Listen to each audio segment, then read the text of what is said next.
नाही, माझा प्रवेश होते तिकडं, मग तुम्ही घ्या. आपल्या व्यासपीठावरील आपल्या सर्वांचे लाडके उमेदवार माननीय अशोक बापू पवार, जिल्हा अध्यक्ष जगन्नाथ बापू शेवाळे, राजेंद्र नागवडे, भारतीताई शेवाळे, विश्वास काका डमडरे, बाळासाहेब मस्के,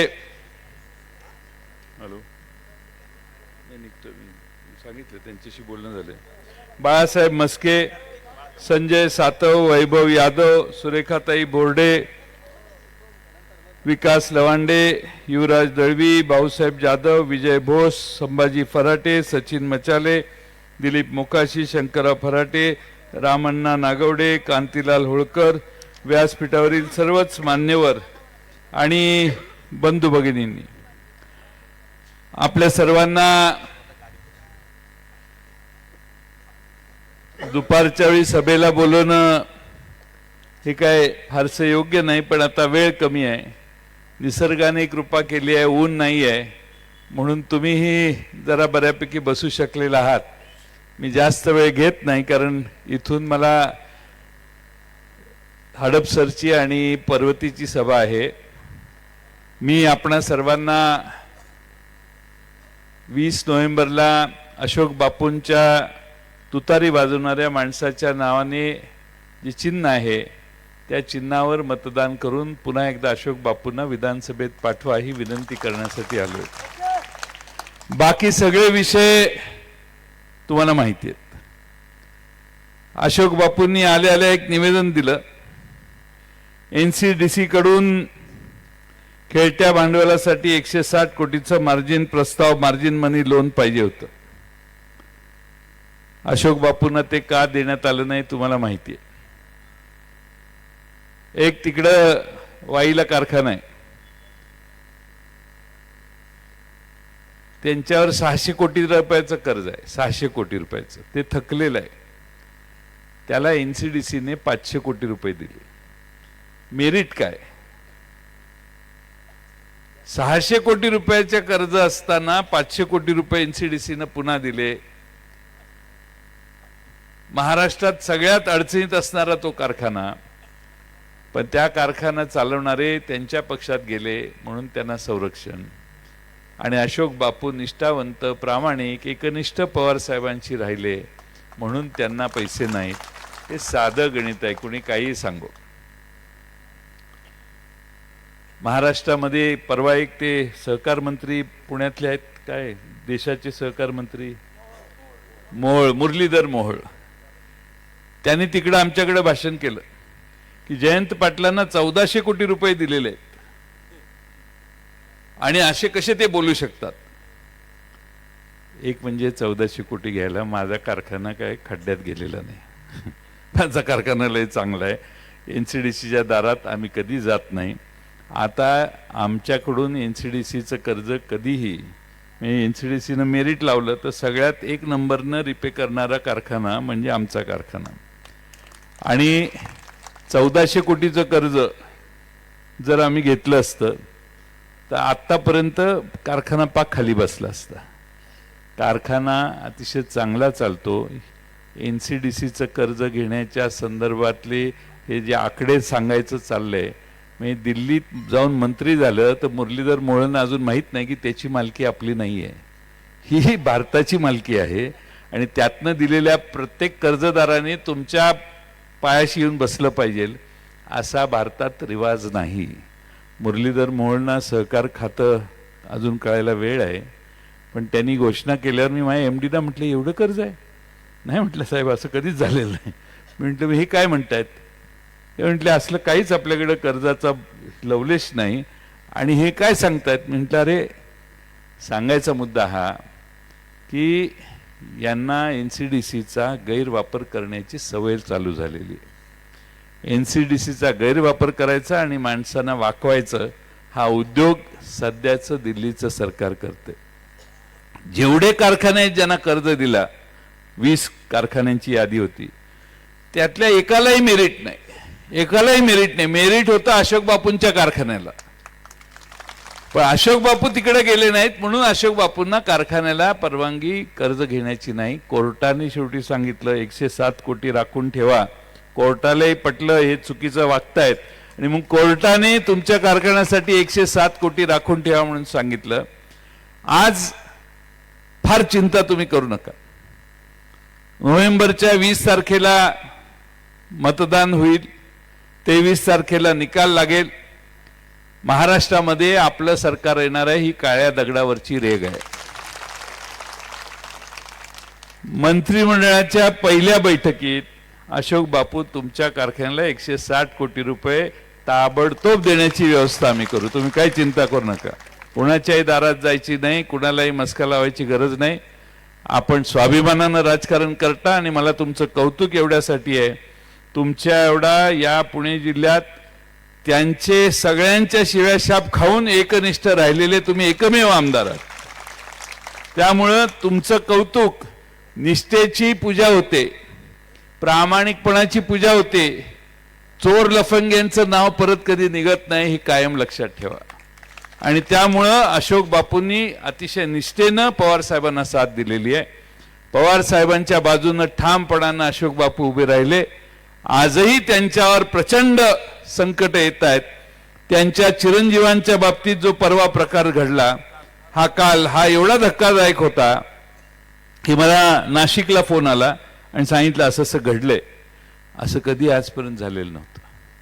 पण या पद्धतीनं राजकारणाचं वळण जर होत असेल तर हे कुठल्याही थराला जाऊ शकतात हे तुम्ही सगळ्यांनी लक्षात घ्या. येन केन मार्गाने माणसाची व्यक्तिगत निंदा, नालस्ती, बदनामी सगळं करायचं पण आपली खुर्ची टिकवायची हा उद्योग करणाऱ्यांना घरी पाठवण्याची आज मित्रांनो गरज आहे. मी आमची पंचसूत्री सत्तेवर आल्याची सांगेन. फार मोठ्या प्रमाणात भगिनी आहेत. महालक्ष्मी योजना आपण महाविकास आघाडीच्या वतीनं आणणार आहे. 3,000 रुपये देणार आहे दर महिन्याला महिलांना. 3,000 रुपये. इथं पुरुष बसले, तुमच्या आईला, बहिणीला, बायकोला माहेरी जायचं असेल, कुठेही फिरायला जायचं असेल आईला, तर तुम्हाला एसटीचे पैसे महाराष्ट्रातली कुठली बहीण, आई आणि बायको मागणार नाही. महाराष्ट्रातल्या सगळ्या महिलांचा एसटीचा प्रवास मोफत करण्याची भूमिका आमच्या सरकारने घेतलेली. उद्धव ठाकरे असताना पहिल्यांदा आपण निर्णय घेतला कर्जमाफीचा. पुन्हा सरकार आल्यावर पहिला निर्णय आमचा कर्जमाफीचाच असेल, महाराष्ट्रातल्या शेतकऱ्यांना दिलासा देण्यासाठी.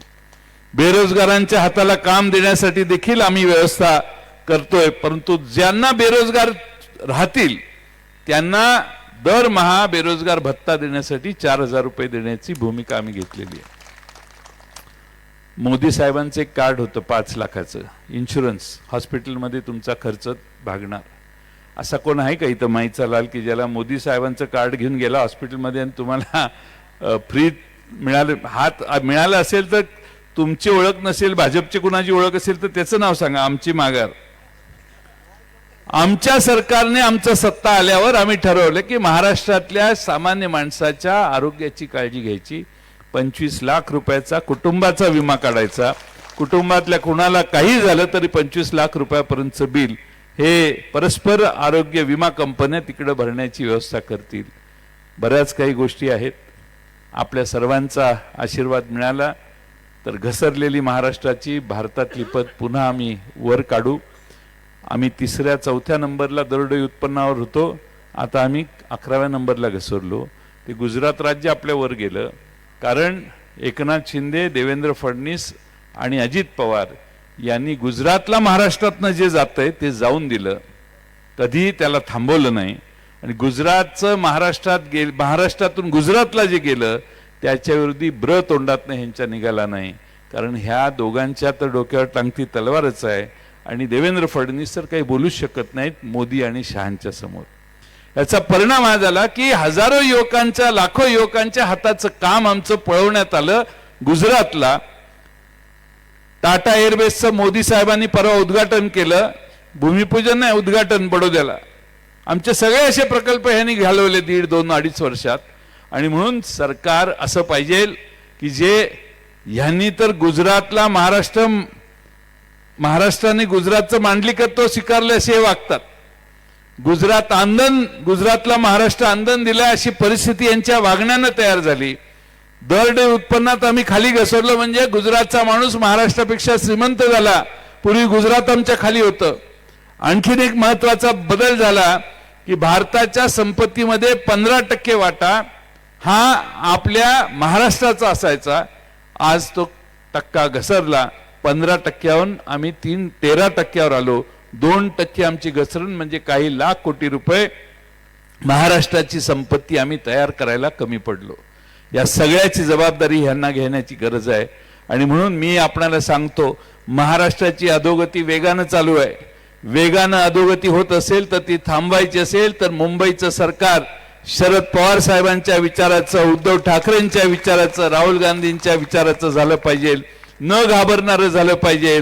भ्रष्टाचाराची लांब चर्चा करत नाही, पण भ्रष्टाचार एवढा यांनी केला की मालवणच्या छत्रपती शिवाजी महाराजांच्या पुतळ्यात देखील यांनी पैसे खाल्ले. पुतळा पडला. एकनाथ शिंदे सांगतात वाऱ्याने पडला. दुसऱ्या दिवशी गेलो आणि मी विचारलं कुठून आला वारा. ते म्हटले ह्या बाजून आला. आणि पुतळा कुठं पडला? त्याच बाजूला पडला. Eknath Shinde the great. छत्रपती शिवाजी महाराजांचा पुतळा कोसळला, महाराष्ट्राचा स्वाभिमान कोसळला. महाराष्ट्राच्या छत्रपती शिवाजी महाराजांचा पुतळा कोसळला त्या क्षणी महाराष्ट्राने नक्की केलंय की या सरकारला त्याची शिक्षा झाली पाहिजे, प्रायश्चित्त दिलं पाहिजे. आणि तो प्रायश्चित्त दिन यांचं सरकार उखडून काढण्याचा दिवस म्हणजे 20 नोव्हेंबर आहे. आणि त्यासाठी आपण अशोक बापूंच्या मागे ताकदीनं उभा राहा एवढीच विनंती या निमित्तानं करतो. बोलण्यासारखे विषय बरेच आहेत, पण मला पर्वतीची आणि हडपसरची सभा आहे आणि त्यामुळं मी आपणा सगळ्यांना एवढीच विनंती करतो की प्रामाणिक आणि निष्ठावंत माणसं फार कमी मिळतात, फार कमी असतात. तुमचं अशोक बापूंचं नेतृत्व हे प्रामाणिक आहे, निष्ठावंत आहे. शरद पवारांची पाठराखण त्यांनी केलेली आहे संकटाच्या काळात. चांगलं असल्यावर तर सगळीच गर्दी असते. आणि म्हणून अशा प्रामाणिक नेत्याला तळहाताच्या फोडाप्रमाणे जपा. तुमच्या जिल्ह्यात काय प्रॉब्लेम आहे मला माहिती आहे. त्या प्रॉब्लेमला तोंड देऊन आमचे अशोक बापू ठामपणानं त्या सगळ्या परिस्थितीचे झुंजलेले आहेत, लढलेले आहेत. प्रसंगी त्यांना पूर्ण घरात वहिनींच्या पर्यंत फोन जाऊन दम देण्याचा कार्यक्रम झालेला आहे की बघा नाही तर असं होईल आणि तसं होईल. काही चिंता करू नका, मैं हूं. कोण अशोक बापू तुम्हाला काय करते एकदा आम्ही बघतो. आम्ही सगळे तुमच्या मागे आहोत. आणि सगळ्यात मोठं म्हणजे शरद पवार नावाचा एक देशातला सगळ्यात मोठा नेता तुमच्या मागे आहे. पवार साहेबांची तुलना ह्यांच्या कुणाशी होणार नाही. पवार साहेबांचं श्रेष्ठत्व आहे. आपल्याला पवार साहेबांच्या मागे उभं राहण्याचं काम. पुणे जिल्ह्याचा, महाराष्ट्राचा स्वाभिमान म्हणून आपण शरद पवार साहेबांच्याकडे बघतो. त्यांना फसवून, त्यांना सोडून जी माणसं गेली आहेत त्या महाराष्ट्रातल्या सगळ्या गद्दारांना 20 नोव्हेंबरला धडा आपण शिकूया. पुन्हा महाराष्ट्रात शाहू फुले आंबेडकरांचं सरकार आणूया. शाहू फुले आंबेडकरांच्या विचाराचं सरकार आणताना मी तुम्हाला वचन देतो की पुन्हा एकदा महाराष्ट्रातला शेतकरी, शेतमजूर, कामगार ह्या सगळ्या अडचणीत असणाऱ्या घटकांना, आमच्या दीनदलितांना, आदिवासींना पूर्ण ताकदीनं प्रगतीपथावर पुन्हा नेण्याचं काम आम्ही सगळे आपल्या आशीर्वादानं करू. आणि त्यासाठी आमच्या अशोक बापूंना तुतारी वाजवणाऱ्या माणसाला आमचा प्रॉब्लेम एक झालाय. आमचं घड्याळ चोरीला गेलंय. जरा प्रॉब्लेम झालाय. पण ज्यांच्याकडे गेले पृथ्वीवर राजेंद्र नागवडे असा पक्ष नाही. तुम्ही गेला होता थोडे दिवस तिकडं. असा पक्ष नाही की ज्या पृथ्वीवर, महाराष्ट्रात, भारतात नाही, पृथ्वीवर असा पक्ष नाही की ज्याच्या चिन्हाच्या खाली लिहिले जरा आमचा प्रॉब्लेम आहे, आमचं जरा लफडं आहे, आमचं हे सगळं वर जे छापलेलं आहे ते न्यायप्रविष्ट आहे. सिगारेट ओढणे आरोग्यास घातक आहे, तसं यांना मतदान करणं घातक आहे. त्यामुळे समोर असणारं घड्याळ चोरून नेलेलं आहे. आणि म्हणून शरद पवार साहेबांनी त्या घड्याळाचे काटेच पुढे जाईना तो दुसरा प्रॉब्लेम होता. म्हणून तुतारी वाजवणारा माणूस हे पवार साहेबांनी चिन्ह निवडलंय.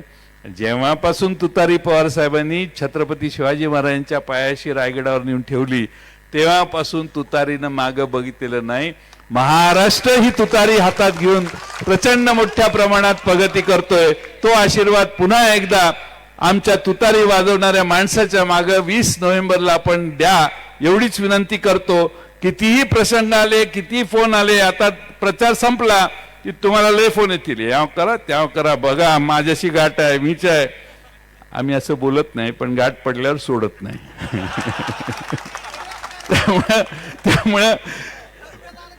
त्यामुळं चिंता करू नका. शरद पवारांची पुण्याई, पवार साहेबांची ताकद तुमच्या मागे आहे.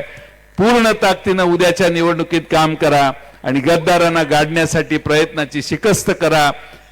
आमचा पार्टी सोडून गेले आणि उद्धव ठाकरेंच्या पक्षातनं गडी इकडे आणलाय, बरोबर आहे ना. मी तिकडे गद्दारीचा सॅम्पल केस दिलेली आणि म्हणून पोटात आत परत गद्दारी आणली आहे. 2 गद्दारांना पाडण्यासाठी एकच शिक्का, तुतारी वाजवणारा माणूस. धन्यवाद. धन्यवाद. जनतेच्या मनातल्या भावना ओळखून अतिशय प्रभावी मार्गदर्शन पाटील साहेब तुम्ही केलेलं आहे. या ठिकाणी मांडवांचे नामांकित पैलवान